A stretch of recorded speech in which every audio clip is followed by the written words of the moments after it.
2 दिवसीय पटना दौरे पर संघ प्रमुख मोहन भागवत, आरएसएस कार्यकर्ता विकास वर्ग प्रथम विशेष में वो शामिल हुए। केशव सरस्वती विद्या मंदिर में कार्यक्रम का आयोजन बिहार झारखंड के कार्यकर्ताओं को वो संबोधित भी इस दौरान करने वाले हैं।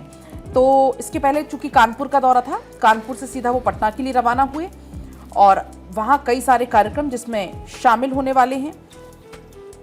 आपको बता दें, ये बड़ी जानकारी, दो दिन का ये पटना का दौरा है। तो देखिए, आपको बता दें कि 9:35 पर पहले इससे वो कानपुर सेंट्रल स्टेशन पहुंचे। उन्होंने, आपको बता दें कि यहां पर आज कई कार्यक्रमों में शामिल भी होना है। हालांकि उनका ये दौरा बहुत ज्यादा अहम रहने वाला है। यहां पर आपको बता दें कि मोहन भागवत 4 महीने में दूसरी बार बिहार के दौरे पर है और ऐसे में 2 दिन पटना में ही वो रहने वाले हैं। इस दौरान कार्यकर्ता प्रशिक्षण वर्ग का निरीक्षण और संबोधित भी वो करने वाले हैं। इससे पहले मार्च में मोहन भागवत 5 दिवसीय बिहार दौरे पर पहुंचे थे और अब एक बार फिर से वो पटना पहुंच रहे हैं। अस्मित इस वक्त हमारे सहयोगी हमारे साथ जुड़ रहे हैं ज्यादा जानकारी के लिए। अस्मित, ये 2 दिन मोहन भागवत के कई कार्यक्रम यहाँ पर, कितना इंपॉर्टेंट ये दौरा उनका रहने वाला है?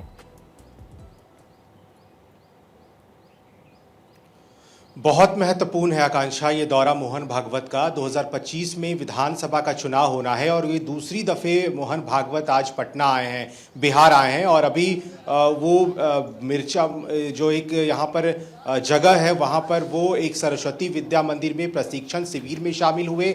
वहाँ उन्होंने लोगों को संबोधित किया। उसके बाद वो अलग अलग जगहों पर जाएंगे। पटना के बाढ़ में भी उनका कार्यक्रम है, तो कई जगहों पर उनको जाना है।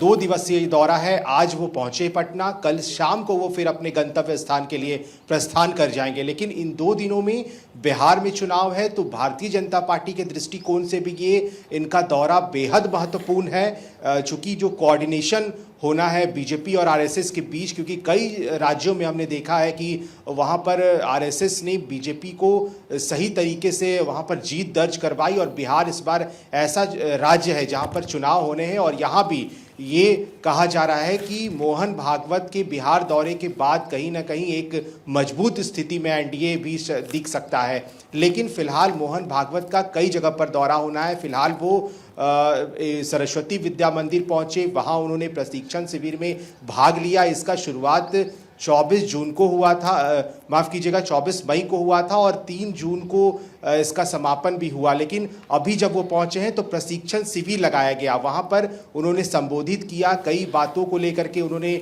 लोगों को संबोधित किया और अभी से थोड़ी देर बाद वो पटना के बाढ़ के लिए रवाना हो जाएंगे। वहाँ भी जाना है, वहाँ भी संबोधन होना है मोहन भागवत का। और उसके बाद देर रात वो फिर पटना पहुँचेंगे और फिर कल फिर पटना से अलग अलग जिलों में जाएंगे और फिर शाम को वो यहाँ से रवाना हो जाएंगे। तो महत्वपूर्ण है मोहन भागवत का बिहार दौरा। ये दूसरा बिहार दौरा है उनका इस चुनावी साल में, तो बेहद महत्वपूर्ण माना जा रहा है ये।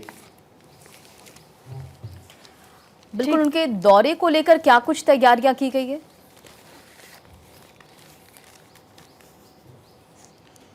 नहीं, तैयारी पहले से चल रही थी, क्योंकि इस बात की जानकारी आरएसएस को, जो पटना का शाखा है यहाँ पर, वहाँ से पहले से थी। और मोहन भागवत को क्योंकि पटना आना था, इस बात की जानकारी के बाद यहाँ पर तैयारियाँ चल रही थी। जहाँ जहाँ पर मोहन भागवत को जाना था वहाँ पर जो कार्यक्रम तय थे पहले से, उसे ठीक तरीके से जब मोहन भागवत आएंगे, उनके लिए जो आरएसएस के कार्यकर्ता थे वो वहाँ पर शामिल हुए थे। बड़ी संख्या में कार्यकर्ताओं को वहाँ पर बुलाया गया था। और इसके साथ जब वो पटना के बाढ़ इलाके में जाएंगे तो वहाँ भी तैयारी पूरी कर ली गई है। वहाँ पर भी इसी तरह से संबोधन होना है। और उसके बाद वो जब कल पटना से दूसरे जिलों के लिए जाएंगे तो वहां मोहन भागवत का दौरा अहम है और खास तौर पर क्योंकि बिहार में विधानसभा के चुनाव होने हैं, उससे पहले इसे एक तैयारी के तौर पर भी देखा जा रहा है। अस्मित, बने रहिएगा, हम वापस लौटते हैं।